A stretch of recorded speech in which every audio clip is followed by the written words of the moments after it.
Hola, buenos días a todos y bienvenidos a mi canal de YouTube, Cosas de Bolsa. Estamos al lunes 4 de diciembre y ha sacado hoy PharmaMark una buena noticia que no causa mucho revuelo en la cotización, pero es, desde mi punto de vista, de las noticias más importantes que podíamos esperar para el 2023. Ahora al final lo vamos a comentar.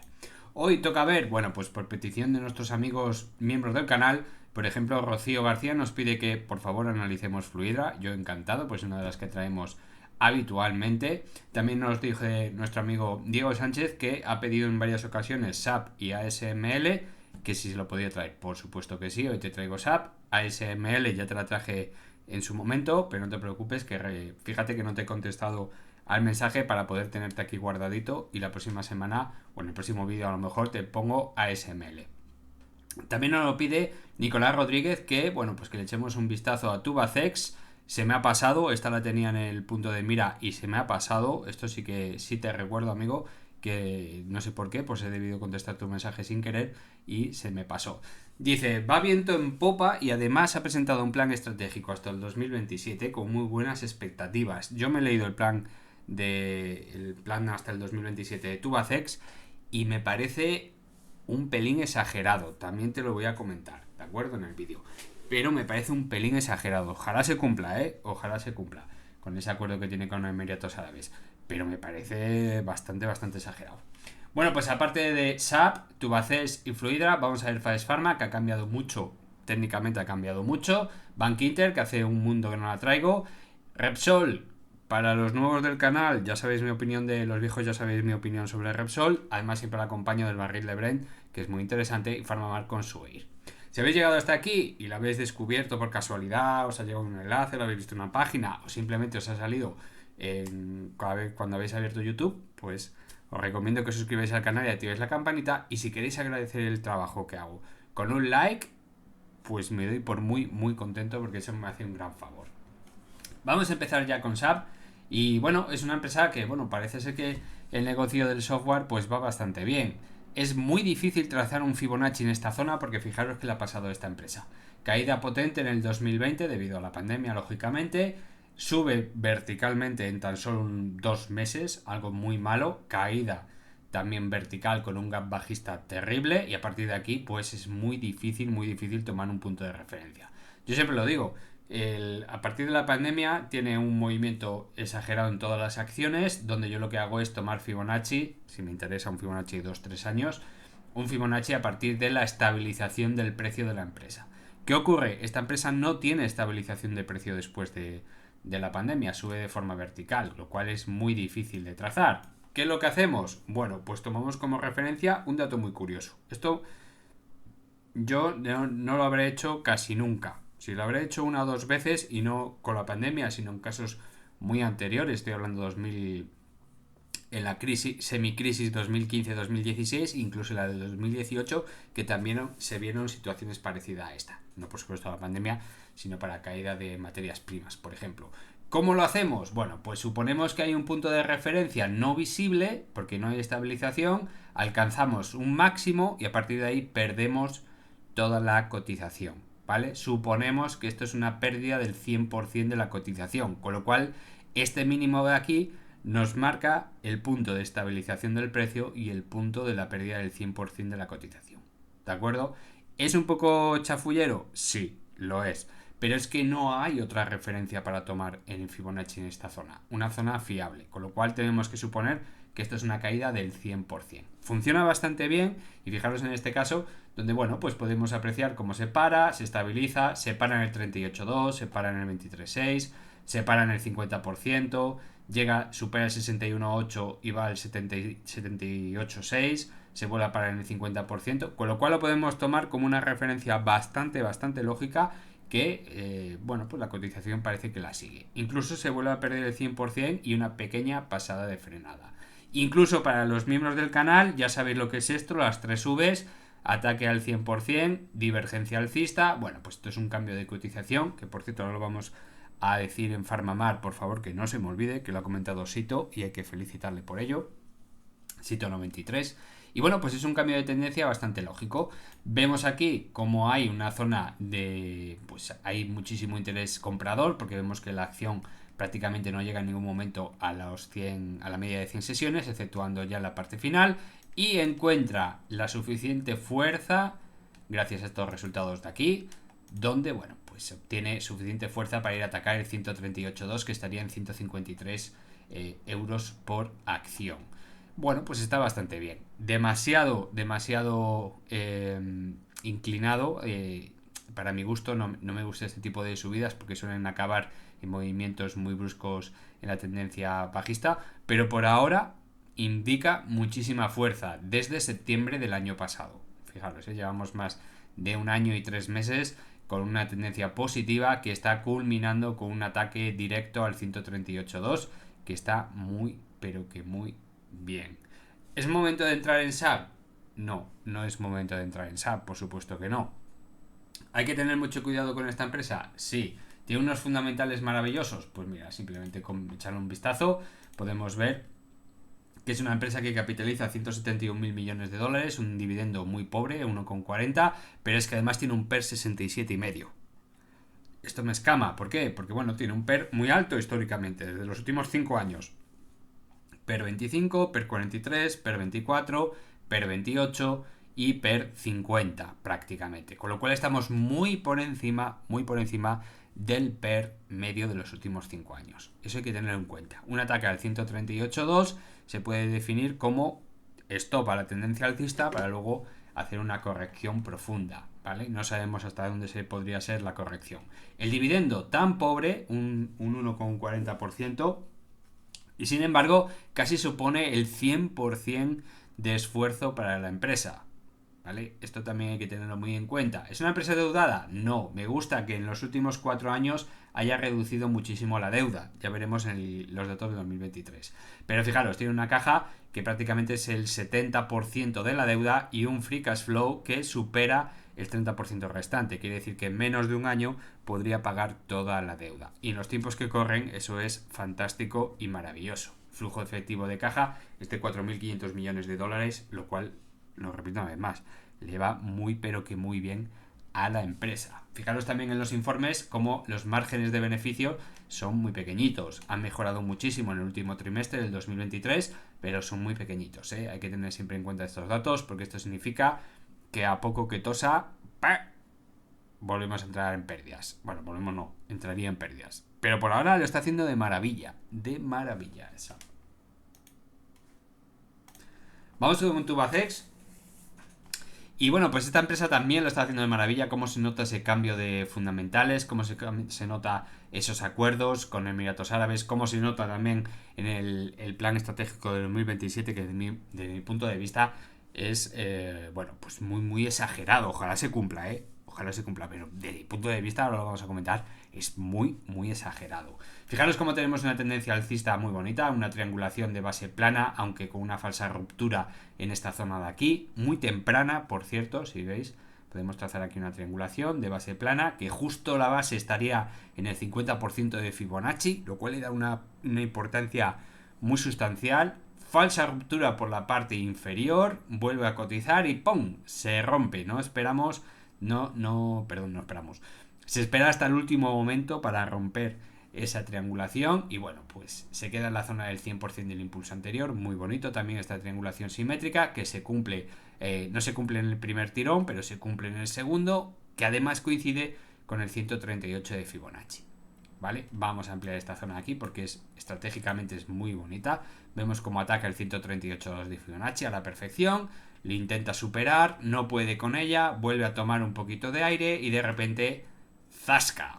A partir de este noviembre, que es la presentación del plan estratégico, ha sentado muy bien a la cotización, atraviesa el 138.2, se va directo a buscar el 161.8, lo supera y ahora le está haciendo un throwback perfecto a este 161.8 de Fibonacci. ¿Dónde puede parar esto? Bueno, pues esto es una tendencia de locura, es demasiado vertical. No debería continuar así. Fijaros la separación que hay entre el precio y la media de 20 sesiones. No es bueno. Fijaros que no lo digo por decir. ¿Qué pasó aquí? El precio se separó mucho de la media de 20 sesiones. Toma corrección. El precio se separó mucho de la media de 20 sesiones. Toma corrección. Bueno, pues esto es lo que puede pasar, ¿eh? Podríamos ver una corrección que al final ralentiza más el trabajo que están haciendo, ralentiza mucho. Si fuese una medida mucho más colmada como esta, tardaríamos, aunque parezca mentira, tardaríamos menos en alcanzar precios más altos porque lo hacemos de forma lineal esperando a todas las medias. Si hacemos esto para luego estar 3 semanas recuperando, luego una semana de descanso, espera la media, vuelve a tirar vertical, vuelve a bajar, desespera a la gente y parece una tendencia mucho más larga. Esta tendencia de aquí es mucho más bonita, se acopla muchísima más gente y la verdad es que se pasa las cosas bastante más amena. Por ahora Tubacex lo está haciendo de maravilla. ¿Qué pasa con ese plan estratégico? Eso de ganar 1.400 millones, bueno, ganar no, ingresar 1.400 millones con el negocio. Bueno, pues tendría que mejorar muchísimo, muchísimo el negocio para ingresar ese dinero en un solo año. Estamos hablando para 2027, que no queda poco tiempo. Pero fijaros que en este primer semestre del 2023 los ingresos totales son 435 millones, no llega. 435 millones. Significa que tendríamos que hacer otro semestre igual y el año tener 3 semestres y otro semestre.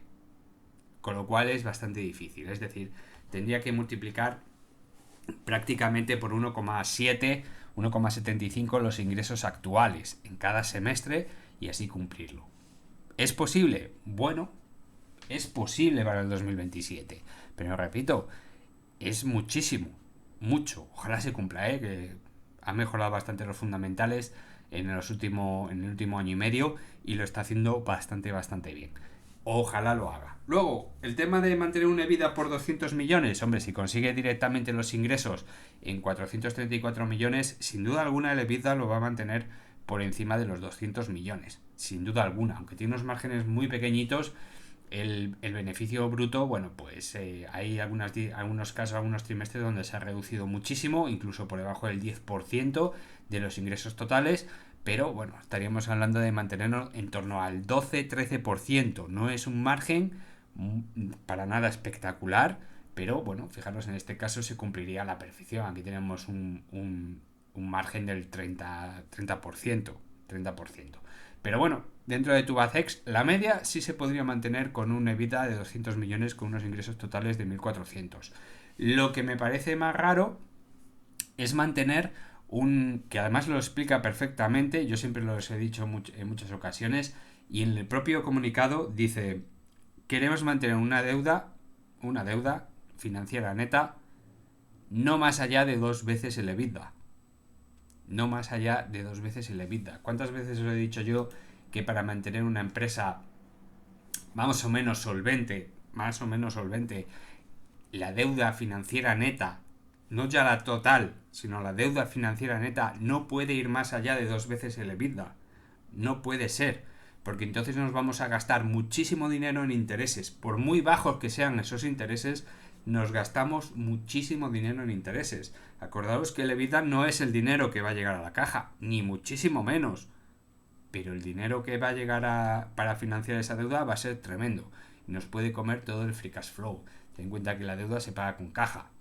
Además, bueno, pues tenemos actualmente una deuda neta de 462 millones con una caja de 175, no actualmente, perdón, estos son datos de 2022, donde el flujo operativo, pues fijaros, prácticamente cero, ¿vale? Tenemos una deuda que tampoco es una cosa gigantesca, pero hay que mantenerla controlada. No se puede crecer a base de generar deuda. Fijaros lo que está pasando en Telefónica, ¿vale? Un 30 y tantos % de la plantilla que se quieren deshacer de ella con un ERE. No hay forma de pagar todo eso. No se puede crecer a base de generar deuda y menos en estos tiempos.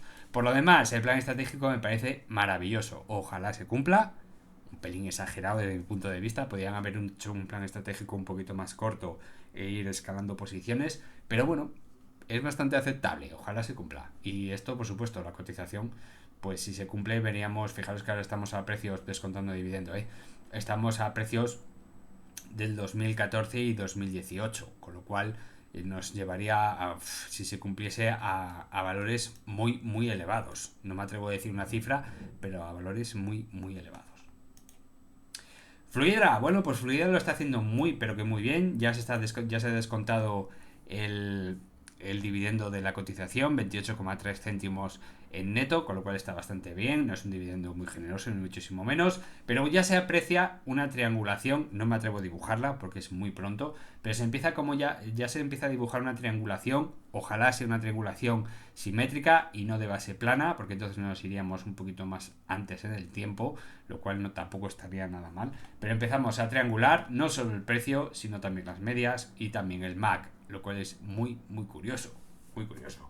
Los resultados, por supuesto, decepcionaron bastante, pero era algo de esperar. Nos pasa un poquito como en Farmamar.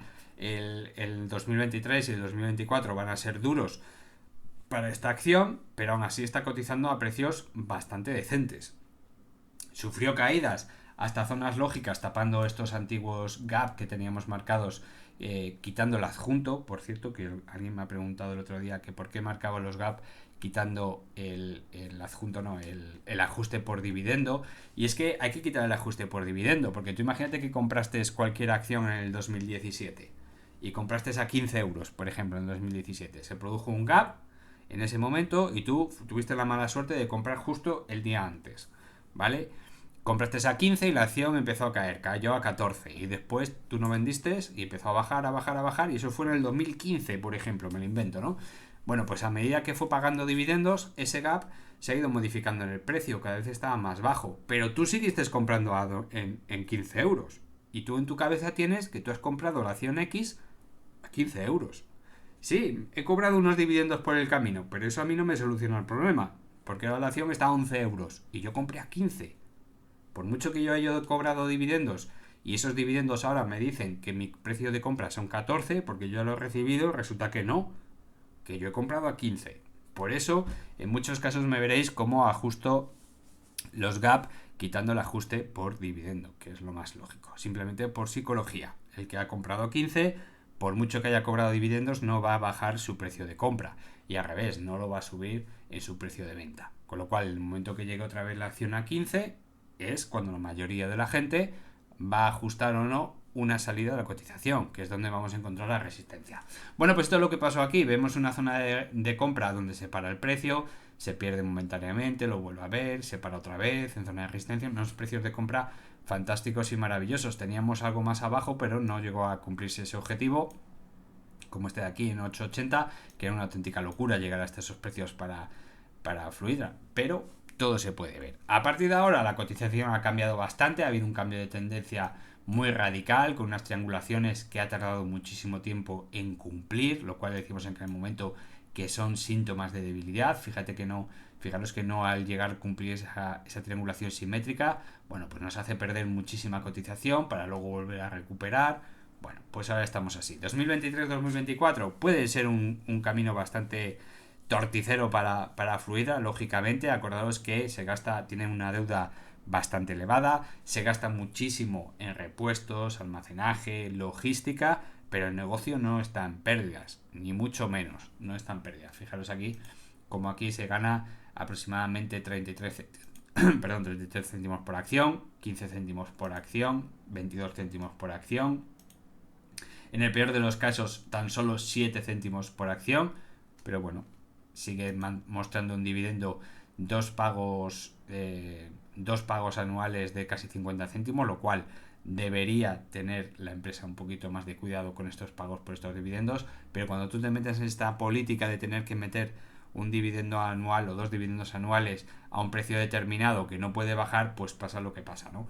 Que el dividendo se come prácticamente todos los beneficios y con eso hay que tener mucho cuidado. Ya veremos en los próximos resultados, al principio de 2024, si esa expansión por Estados Unidos influye en la cotización, pero eso es hablar muy pronto. Queda todavía bastante tiempo.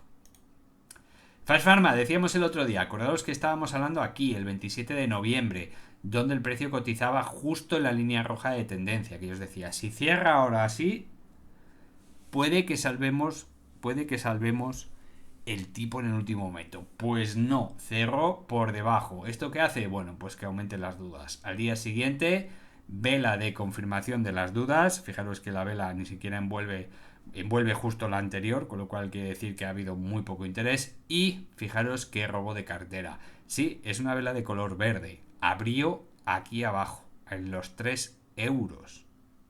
El día anterior cotizaba a 3,15, abrió a los 3 euros. Se saltaron todos los stops seguro. Yo no sé quién lo hizo, ni por qué, ni si había un motivo lógico, pero fijaros, el volumen tampoco fue tan exagerado. Ha habido un movimiento muy extraño donde prácticamente se ha comido 15 céntimos en la apertura, sube para tapar el gap tremendo y ahí se queda. Al día siguiente, un día de muchísimo volumen donde la acción no es capaz de subir. Fijaros que tiene un movimiento un poquito ilógico, que es abrir a un precio, subir y luego bajar y cerrar por debajo, dejando un día de muchísimo volumen. Y esto, bueno, pues nos ha dado dos velas verdes donde el viernes cerraba por encima de la línea de tendencia bajista y por encima de la línea de tendencia alcista de largo plazo, y hoy está confirmando esa tendencia chocando contra la media de 200 sesiones, pero por encima de las dos, lo cual es una muy buena vela. Pero tendría que cerrar así. Hoy es un día de muy poco volumen, muy poco volumen. Pero si cerramos así, yo me doy por muy contento. Esa zona de resistencia de la media de 200 sesiones es una zona bastante potente. Esperemos que continúe esta línea de tendencia y vuelva otra vez a meterse en las líneas de larga duración. Estamos hablando de esta que es de muy larga duración y esta que es de larga duración. Es una empresa que lo está haciendo muy bien, con un crecimiento muy modesto, del 2-3% anual, con un dividendo que tampoco es ninguna maravilla, pero oye, que cada vez gana más y cada vez ingresa más. Es totalmente ilógico que no cotice a precios más elevados. Está bastante barata. Bankinter, fijaros que aquí tenemos este gap tan tremendo, que ya sabéis que yo soy de la opinión que los gap, tanto por arriba como por abajo, hacen como de resistencia dos veces. Una es la parte inferior, fijaros cómo se ha parado el precio ahí. Ahí estamos hablando en octubre de 2023. Y la parte superior, que bueno, tengo que mover el gap porque si no se aprecia. Fijaros cómo estamos ahora luchando con esa zona del gap, que si subo, que si bajo, que si abro por arriba, que si cierro por debajo. Bueno, pues una zona de resistencia típica. Ahora que tocará, bueno, pues ir a acompañar a la media de 200 sesiones y a ver si es capaz de mantenerse dentro de la línea de tendencia azul, si no, ir a buscar la línea de tendencia verde que está aquí abajo. Por lo demás, lo está haciendo de maravilla. Ya nos estamos acercando a precios muy potentes. Estamos hablando de los máximos anteriores de 6,58. Y si eso se rompe, pues ya sabéis los precios objetivos: 7,20, 7,50. Esa zona ya hace de Bankinter unos precios muy elevados. Muy elevados. Y como ya sabéis, que lo he repetido 1.000.000 de veces, 2024 pues va a ser pues un cambio de tendencia en todos los bancos, lógicamente. Si en 2024 se activa una crisis a nivel mundial, significa que la subida de tipos de interés ha funcionado y ya no tiene ningún sentido mantener los tipos de interés altos. Tú destruyes la economía subiendo los tipos de interés, la ralentizas, la destruyes, te pasas destruyendo y luego bajas los tipos de interés a muy poquito, pues 0,5, 0,25, 0,75, para mantener otra vez a la economía, que se vuelva a despertar poquito a poco la economía, todo el mundo se recupera y los bancos son los que van a sufrir. ¿Por qué? ¿Me quitas todos los tipos de interés o casi todos? Mis cuentas trimestrales se van a ver muy afectadas. Muy afectadas. Y además ha aumentado muchísimo la morosidad. ¿Por qué? Has destruido la economía. Tanto la morosidad a nivel usuario normal como tú y como yo, y por supuesto de empresas, va a verse muy afectada. Todo esto lo sufrirán los bancos. Ya ha pasado 1.000.000 de veces este año 2024-2025, que yo no adivino el futuro. Por supuesto puede pasar que en el 2024 no haya crisis, sería muy raro, ¿no? Pero podría ser. Ese escenario también es posible. Es más probable que haya una crisis y por lo tanto, como ya ha pasado en el pasado, pues lo vamos a repetir en este futuro cercano casi sin ninguna duda. Atentos a los bancos, porque el impulso final a esa zona de 7,20, 7,50 significaría que ya todo el mundo, sobre todo los que tienen bastante dinero, están deshaciendo muchas posiciones y eso no lo va a chivar el volumen de negociación. Vamos a hablar con Repsol, una empresa que llevo ya bastantes meses advirtiendo, ya lo sabéis los antiguos del canal, que no es momento de comprar Repsol, que es momento de empezar a deshacer posiciones cada vez que toque máximos Repsol. Y es porque, para aquellos todos nuevos del canal que nunca me hayáis escuchado hablar de Repsol, es porque una empresa tremendamente cíclica, muy cíclica y muy predecible. Simplemente tenéis que coger el gráfico, ponerlo, por ejemplo, yo que sé, en mensual, y tienes que resetear el gráfico porque como en mi caso hablo muchísimo, pues el gráfico se atasca. Vamos a ponerlo otra vez en mensual. Ahí lo tenemos. Y bueno, pues tampoco hace falta ser un experto en economía ni ser un doctor honoris causa en nada para darte cuenta que esto es un gráfico repetitivo, un gráfico cíclico. ¿Y qué estamos viendo aquí? Pues nada, pues subida de la economía, subida del precio del crudo, porque se demanda mucho crudo y por lo tanto sube precios. ¿Quién gana? Pues Repsol entre una de ellas. Sube, alcanzamos los máximos, aquí se deshacen muchísimas posiciones, fijaros este movimiento de sierra tan interesante donde los máximos crecen y en el MAC va bajando poquito a poco, fijaros que vemos divergencias hasta en mensual, ¿vale? Hasta en mensual podemos ver las divergencias. Viene la crisis del 2007, 2008, 2009, toca mínimos, el crudo hace exactamente lo mismo, fijaros, aquí tenemos el barril de Brent, voy a resetear el gráfico porque me lo va a pedir. Y lo podemos poner también. Ay, que no tenemos datos, solo nos queda los datos de 2022, qué pena. No podemos verlo. Pero el crudo hace exactamente lo mismo. Lo voy a dejar como estaba. Ahí está. Y Repsol, bueno, pues cae. Compraríamos la zona lógica de compra para Repsol, desde mi punto de vista, está en torno a los 6 euros. Se puede comprar más barato incluso, pero no merece la pena correr ese riesgo. En la zona 6,50 euros ya se nos tiene que activar un chip en la cabeza y decir, tengo que empezar a comprar Repsol y una cantidad bastante interesante de acciones. Y a partir de ahí, pues en 2-3 años triplicaréis, en el mejor de los casos, el precio, duplicar, triplicar, pero lo más interesante es que llevaréis una buena cantidad de dividendos por el camino. Ahora los vamos a ver.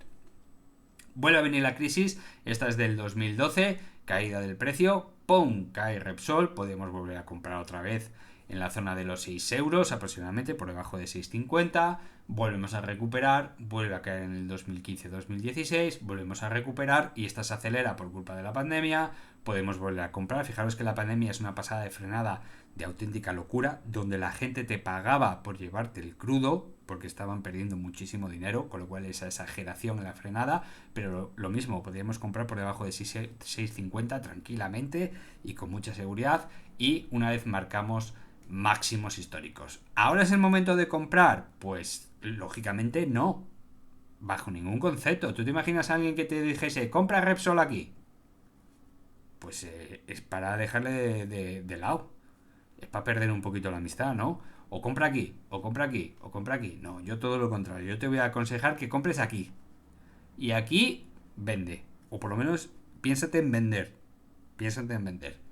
¿Por qué? Porque estamos haciendo máximo, máximo, máximo y ya empezamos a ver divergencia, divergencia, divergencia bajista. Se viene un 2024 que parece ser, o todo el mundo dice que va a ser un 2024 durillo. ¿Qué le va a pasar al petróleo? Bueno, pues si se empeora muchísimo la economía, el petróleo lo van a regalar. Lo van a regalar y con los fascículos. ¿Vale? Lo van a regalar cada vez que vayas al banco a pedir una hipoteca. Te van a regalar 1 litro de crudo. Pues se va a poner muy barato. Y si el crudo se pone muy barato, Repsol se va a poner baratísima. Y es cuando hay que comprar, por debajo de 6,50. Allá cada cual con su entrada y con su dinero. Por debajo de 6,50. Y una vez que cobremos ese 6,50, pues hay que tomar una estrategia. Y esa estrategia viene cuando nosotros miramos el gráfico en diario. ¿Vale? Que es donde nos sale información de dividendos. Si yo hubiese comprado aquí por debajo de 6,50 en el 2016, pues sí, he tardado bastante en, por ejemplo, llegar a 13 euros y duplicar el valor de la acción. Sí, he tardado mis 2 años y vamos a poner 2 años y 3 meses. Pero ¿qué pasa por el camino? Me lleva 1, 2, 3, 4, 5, 6, 7. 7 dividendos. 7 dividendos bastante generosos, porque fijaros que cuando tocamos los máximos es cuando más dividendo paga, 40 céntimos, 33 céntimos, 31 céntimos, 34 céntimos, es decir, nos estamos llevando unos 6-7 euros por acción al alcanzar ese precio y por el camino nos hemos llevado otro par de euros en dividendo, más que duplicar la acción.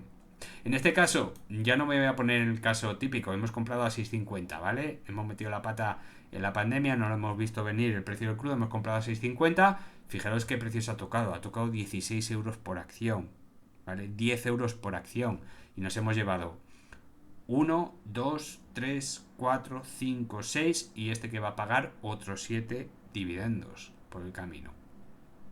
Es decir, estaríamos en torno a unos 12 euros por acción de beneficio. Momento de empezar a salir ya por patas y esperar otra vez el nuevo ciclo. Fijaros también que está presentando una divergencia altísima con respecto al precio del petróleo. Es decir, Repsol está subiendo. Mirad, vamos a poner, por ejemplo, voy a ver si puedo actualizar. No sé si me va a dejar. Desde el 2022. Venga, vamos a poner el 2022. Ahí, ¿vale? Esto es el 2022 hasta el precio actual. Vamos a poner Repsol en el 2022. A ver, sería ahí. Un poquito más grande. Ahí. Repsol sube, se para en la zona de los 15 euros con poquito, con doble techo, vuelve a recuperar, vuelve a hacer un máximo histórico y sin embargo el Brent baja y baja. Tenemos divergencias bajistas y además tenemos una divergencia directa entre el precio del crudo y la capitalización de Repsol. Sí, gana muchísimo dinero, sí, ya lo sé, pero acordaros, cuando veamos este tipo de divergencias entre el valor de Repsol y el valor del Brent, esto significa que vamos a caer, porque cuando venga la crisis de 2024, si viene, pues el barril del Brent se desploma y entonces el problema va a ser que Repsol se va a desplomar bastante más deprisa, muy rápido. Por eso no es muy conveniente quedarse demasiado tiempo de Repsol. Si va tocando máximos, vamos vendiendo posiciones y luego que no nos pille con el pie cambiado, porque si en este punto de aquí queremos vender, pero de repente nos encontramos que llevamos 4 semanas de caída y hemos tocado los 11, los 10, los 9 euros y pensamos que va a volver a subir para intentar vender otra vez y nos encontramos que está por debajo de 6,50, pues no hemos hecho un muy buen negocio. Con lo cual hay que tener mucho cuidado con Repsol. Ahora no es momento de comprar, ahora es momento de empezar a deshacer posiciones. Y por último tenemos Farmamar. Aquí hay un caso curioso. Me decía Sito93, que es una persona muy atenta a los vídeos, dice: Miguel, esto que está haciendo Farmamar en las últimas semanas y meses no es ese gráfico que tanto te gusta a ti de triple V con ataque a la media de 200 sesiones. Y ya me he quedado así, digo, pues sí, tiene toda la razón, es muy parecido. Es muy parecido. Tenemos algo así como las 3 Vs aquí, por debajo del precio de la media de 20 sesiones, perdón. Tenemos divergencias alcistas clarísimas desde los últimos mínimos. Tenemos un ataque a la media de 200 sesiones. Tenemos una separación entre la media de 100 y 200 sesiones mayor que la media entre 100 y la de 20. Me gusta, pero hay un problemilla.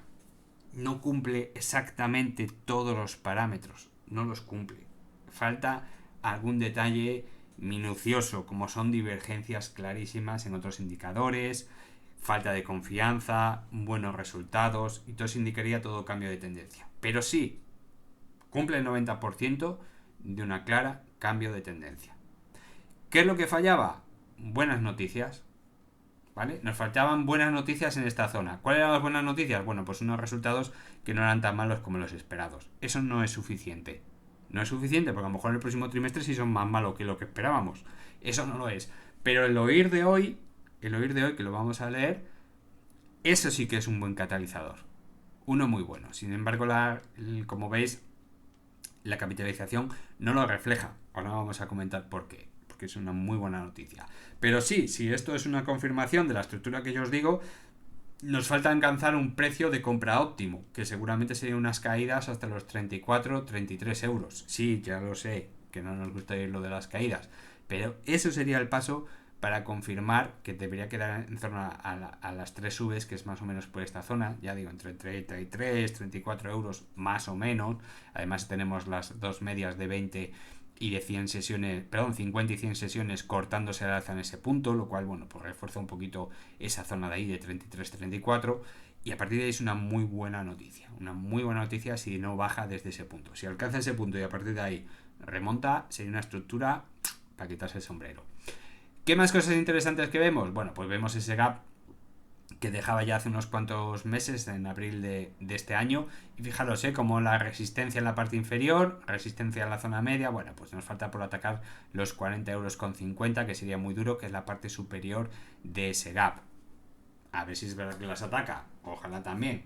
Y bueno, por último vamos a leer el OIR. Este OIR es muy importante y dice, bueno, pues el Grupo Farma anuncia que su socio Luye Pharma Group, que es nuestro socio en Asia, en China concretamente, ha recibido la aprobación de comercialización de Zepzelca por parte de la Oficina de Administración Farmacéutica de Macao para el tratamiento de pacientes adultos con cáncer de pulmón de célula pequeña metastásico, con progresión en la enfermedad durante o después de la quimioterapia basada en platino, lo cual me deja un poquito mosqueado, porque yo pensé, bueno, en Estados Unidos estamos, no sé, estoy hablando de más, que yo de esto no tengo ni pajotera idea, ni pajotera idea, pero yo pensaba que era para aquellos pacientes que habían sufrido rechazo a la quimioterapia basada en el platino. En cambio aquí en China pues tenemos durante y después de la quimioterapia basada en el platino.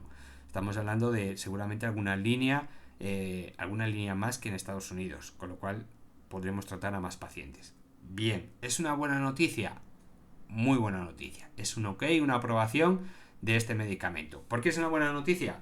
Porque Macao es una zona muy pequeñita, donde hay una muchísima concentración de población, de las más densas del planeta, donde apenas estamos hablando de 700.000 habitantes, con muchísimo dinero, es como Las Vegas, pero allí en China, es una provincia de estas que orbitan alrededor del gobierno chino, donde, bueno, pues ponen un jefe títere, marcado por propia China, y ya está. Cuanto más corrupto el país, más fácil es de manejar sus hilos, ¿no? Estamos hablando de muy poquita población, pero si se aprueba este medicamento en esa provincia, ¿no se va a aprobar en el resto de China? Pues yo lo dudo horrores.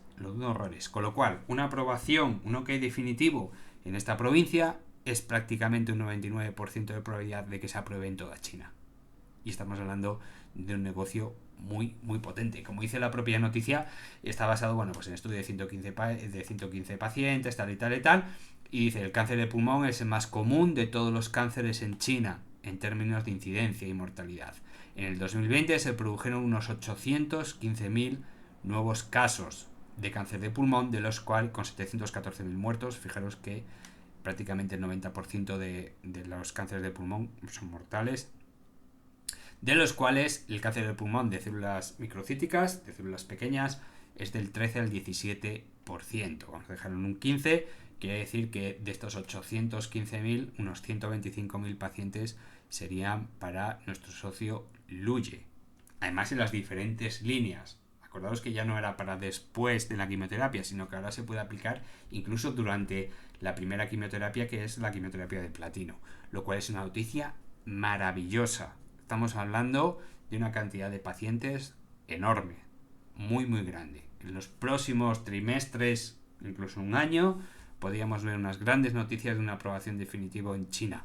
Sí, seguramente, bueno, pues los primeros casos de tratamiento que se den en esta provincia salgan espectacularmente bien, espero que sí, por el bien de todos, no solo de los pacientes, sino de PharmaMar y por supuesto de los que estamos invertidos en ella. Con lo cual es una muy buena noticia que, por supuesto, no se va a ver reflejada en la cotización, porque la cotización lo que tiene que verse reflejado es porque esta noticia te dé muchos ingresos y beneficios. Si no, no vale para nada. Pero de mi punto de vista es una noticia chapó, genial y muy, pero que muy buena. Así que hay que alegrarse porque ya empiezan a venir las buenas noticias después de haber pasado esta tortura del tercer trimestre del 2023. A partir de ahora esperemos que todas las noticias sean como esta. Me alegro un montón por PharmaMar y su socio Luye. Así que nada, hasta aquí el vídeo de hoy. Espero que os haya gustado. Nos vemos en el próximo vídeo. Este vídeo va a estar solo para miembros del canal. Mañana martes pues seguramente ya lo tendréis todos en abierto. Así que disfrutadlo. Un saludo a todos. Chao.